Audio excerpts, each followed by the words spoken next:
Quant au rythme des saisons, eh bien, l'hiver, on planifie tranquillement au coin du feu.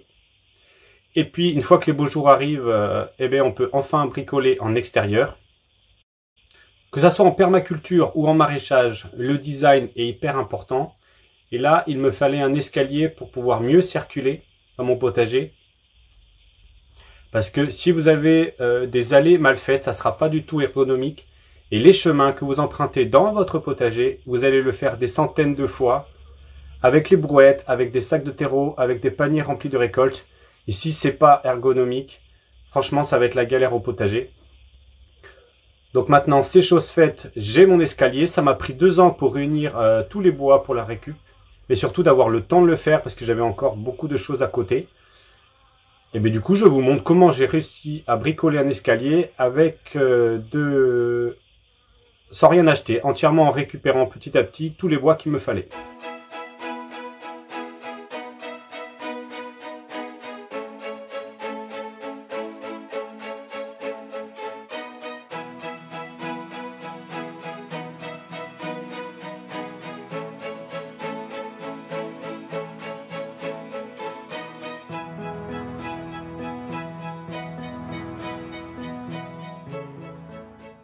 Voici le départ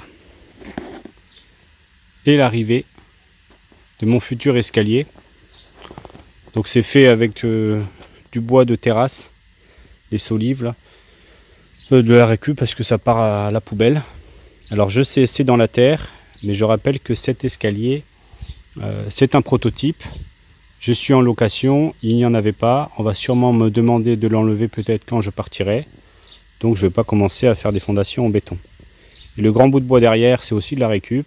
Ça me servira à faire les limons. Donc c'est les 2 grands bouts de bois qu'il y a de chaque côté d'un escalier droit.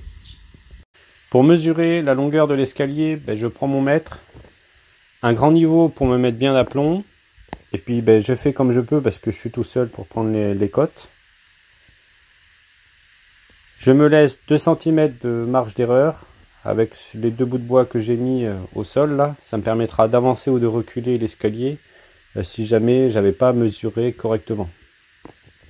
Pour mesurer la hauteur de mon escalier, je fais l'inverse. Je prends mon grand niveau de 2 mètres, je vérifie que la bulle est bien au milieu et puis j'ai plus qu'à mesurer par rapport au bout de bois qui servent de référence à mon départ. On en vient à la partie traçage de l'escalier qui est relativement simple quand on est du métier parce que c'est un escalier droit. Je me sers de mon niveau pour faire un trait bien droit parce que mon niveau fait 5 cm de large, ce qui me permet d'avoir un trait de référence. Ensuite, j'utilise 2 équerres sur lesquels j'ai bien mis mes 14 cm pour la hauteur de mes marches et mes 20 cm pour la profondeur de mes marches. Ça, je l'ai déduit tout simplement avec 2 calculs. Parce que vous trouverez sur internet toutes les explications. Là, ça serait trop long à vous expliquer. Clairement, l'escalier fait 2,20 m de long, plus ou moins 2 cm d'erreur, et 1,54 m de haut. Ce qui m'a permis, après, d'avoir la hauteur et la profondeur de mes marches. Concernant les outils que j'utilise, je n'achète pas un matériel hors de prix. Vous pouvez le voir à l'écran, j'utilise du Lidl. Je trouve que pour bricoler occasionnellement, surtout quand on n'est pas du métier, il n'y a pas besoin d'acheter des grosses machines à 400, 300 €. Surtout à l'heure actuelle où les matériaux coûtent très cher. Lidl, c'est bien, par contre, je ne le prends pas pour tout ce qui est sur batterie. Ça n'a pas assez de puissance. Mais tout ce qui a la puissance d'un outil filaire qui utilise le courant, là, écoutez, ça fait le travail. Alors, c'est moins bien, certes, mais une machine comme ça, c'est 50 €. Si vous prenez une Bosch, une Makita, une DeWalt, là, c'est plusieurs centaines d'euros. Petit montage à blanc pour positionner mon deuxième limon. On se rend bien vite compte qu'il va falloir creuser ma butte pour pouvoir bien le mettre en place. Voilà un pré-montage à blanc de l'escalier pour voir en gros ce qu'il donnera.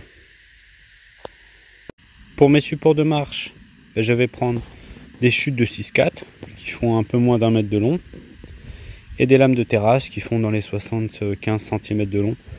Donc pareil, hein, c'est que de la récup, ça devrait partir au feu tout ça.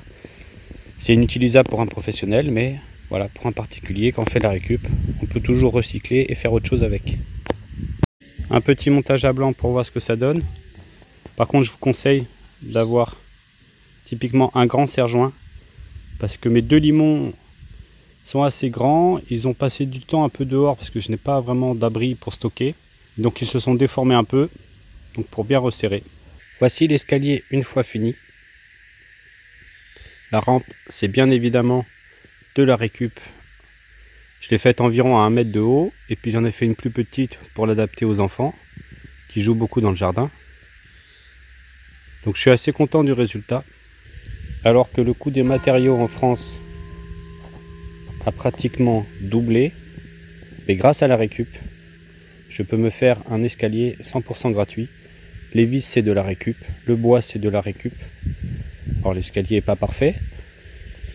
Je pense qu'il peut tenir au moins 7 ans dehors parce que c'est du bois traité classe 3. Mais il est quand même à certains endroits, pas partout, au contact de la terre. Mais l'avantage, c'est que si demain je pars de ma location et que le propriétaire demande à ce que je l'enlève, 2 coups de scie par la déchetterie, et puis le bois aura au moins été recyclé une fois avant de partir une deuxième fois en recyclage à la déchetterie.